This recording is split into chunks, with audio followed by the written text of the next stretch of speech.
नमस्कार दोस्तों, स्वागत है आपका हमारे YouTube चैनल पटना वाले गुरुजी में। दोस्तों, यहाँ पर शिक्षा विभाग से संबंधित हर अपडेट की जानकारी मिलती है और हर मुद्दे का विस्तार पूर्वक चर्चा किया जाता है। दोस्तों, आज मैं चर्चा करूंगा लालू प्रसाद और नीतीश कुमार के शासन में जो शिक्षक और शिक्षा की स्थिति थी उस पे हम लोग आज बातचीत करेंगे। आप लोग अपनी प्रतिक्रिया जरूर दीजिएगा नीचे कमेंट बॉक्स में, और वीडियो पसंद आएगा तो वीडियो को लाइक जरूर कर दीजिएगा दोस्तों। और एक रिक्वेस्ट है, प्रतिक्रिया देने से पहले, कमेंट करने से पहले वीडियो को अंत तक जरूर देखिएगा, बीच में छोड़ के कमेंट नहीं करिएगा प्लीज।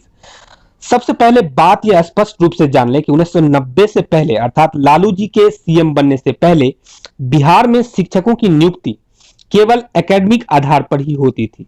इसके मापदंड स्पष्ट थे, मैट्रिक प्लस डीएलएड। यद्यपि बिना डीएलएड किए हुए केवल मैट्रिक योग्यता पर भी बहाली होती थी, लेकिन ऐसा केवल एससी एसटी कोटा में ही होता था।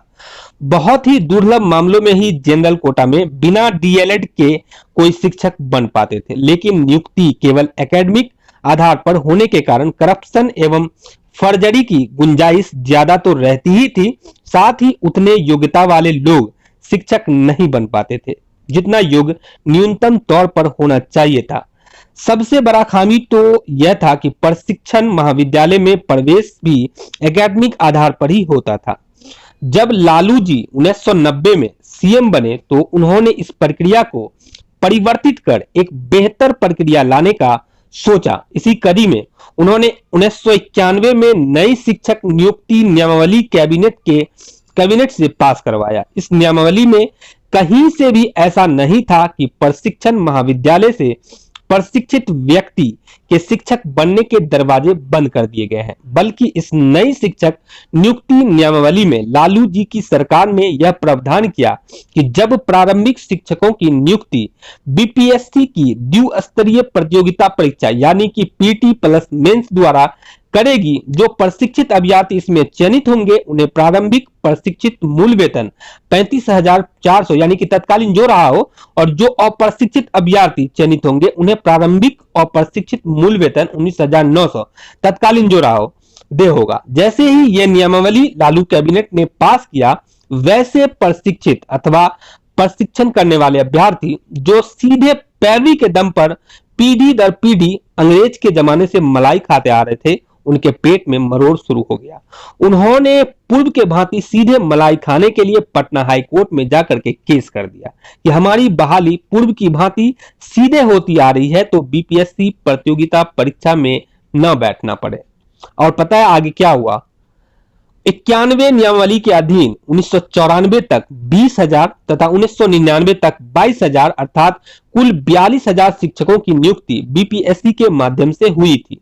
लालू जी बिहार के पहले सीएम बने जो अत्यंत कठिन द्विस्तरीय प्रतियोगिता परीक्षा के माध्यम से 42,000 प्रारंभिक शिक्षकों की बहाली नियमित वेतनमान के आधार पर किया था।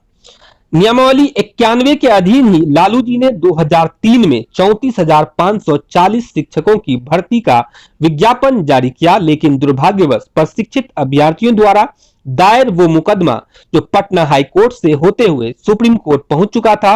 सुप्रीम कोर्ट ने बीपीएससी द्वारा जारी 34,540 नियमित शिक्षकों के भर्ती विज्ञापन पर 2003 में ही रोक लगाकर 2008 में मलाईदार तबका के अयोग्य 34,540 लोगों को भर्ती करने का फैसला भी दे दिया। अर्थात आज जो 34,540 कोटि के अंतर्गत 50,000 वेतन का मलाई जो खा रहे हैं वो लालू जी का ही देन है। अगर लालू जी अभी भी उन्हें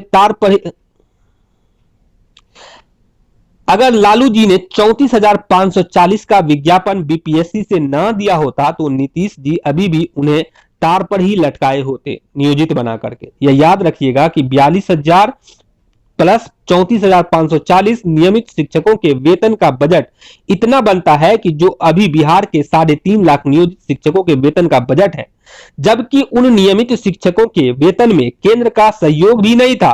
पूरा का पूरा वेतन बिहार सरकार को ही देना होता है। अभी तो अति अल्प वेतन पर बहाल नियोजित शिक्षकों के वेतन में भी केंद्र सरकार बिहार सरकार को 60% हिस्सा देती है।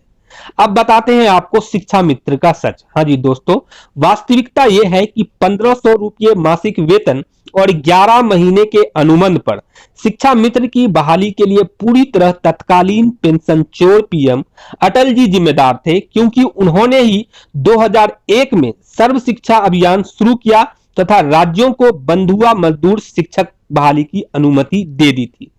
अब एक तरफ बिहार में नियमित शिक्षक के भर्ती पर सुप्रीम कोर्ट ने रोक लगा दिया था और दूसरी तरफ केंद्र ने एसएसए के अंतर्गत सभी राज्यों को स्थानीय निकाय अंतर्गत बंधुआ मजदूर शिक्षक की बहाली की अनुमति दे दी थी। लालू जी के पास कोई विकल्प नहीं था, इसलिए उन्होंने 2002 से 2005 के बीच 1,10,000 शिक्षा मित्रों की बहाली की। उनका स्पष्ट मानना था कि नियमित शिक्षकों की बहाली होगी और हर हाल में बीपीएससी के माध्यम से ही होगी।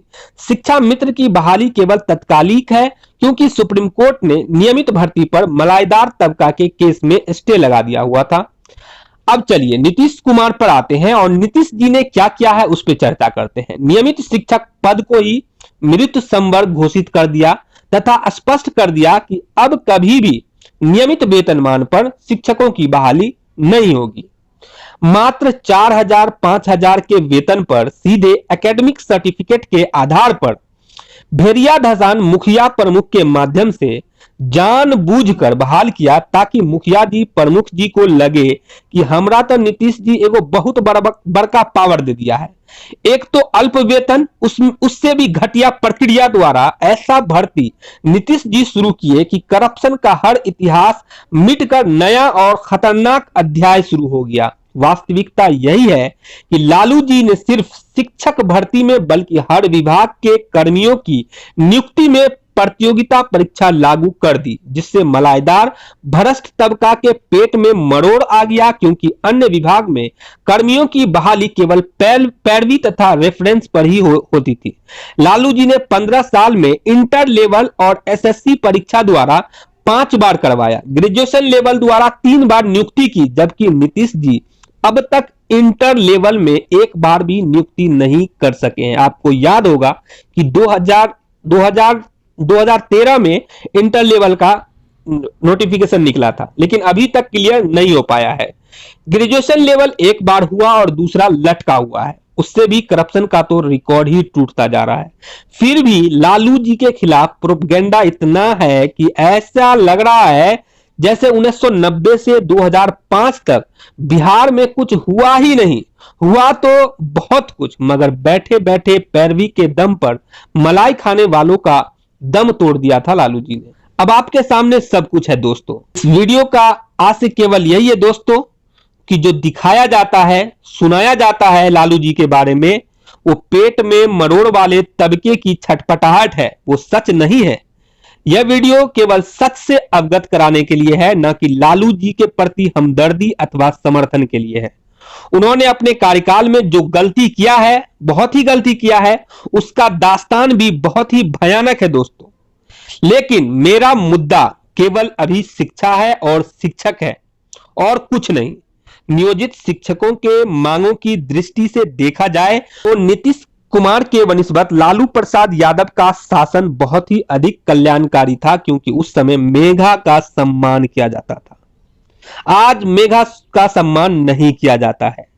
राजद ने पत्र के माध्यम से जो वादे किए हैं, यदि उन्होंने अपने चुनावी घोषणा पत्र में शामिल करता है तो नियोजित शिक्षकों के लिए राजद के समर्थन करना बिल्कुल उचित होगा। चलिए दोस्तों, इस बातों के साथ यहीं पे आपसे विदा लेते हैं। वीडियो देखने के लिए बहुत बहुत धन्यवाद आपका। वीडियो पसंद आया हो तो वीडियो को लाइक करना बिल्कुल न भूलें और हर शिक्षक तक ये मैसेज हमारा जरूर पहुंचाएं और शेयर करें। धन्यवाद दोस्तों। इस वीडियो को देखने के बाद दोस्तों आपके मन में जो भी सवाल उठता है, जो भी कमेंट करना चाहते हैं, जो भी प्रतिक्रिया देना चाहते हैं, नीचे कमेंट बॉक्स में जरूर लिखिएगा दोस्तों। मुझे इंतजार रहेगा। वीडियो पसंद आएगा तो वीडियो को लाइक जरूर कर दीजिएगा। यदि आपने इस चैनल को अभी तक सब्सक्राइब नहीं किया है, इस चैनल को जरूर सब्सक्राइब कर लीजिए, घंटी के बटन को जरूर प्रेस कर लीजिएगा। इससे फायदा ये होगा कि इस चैनल पे कोई भी शिक्षा विभाग से संबंधित अपडेट आएगा तो इसका नोटिफिकेशन आपके मोबाइल पे तुरंत पहुंच जाएगा दोस्तों।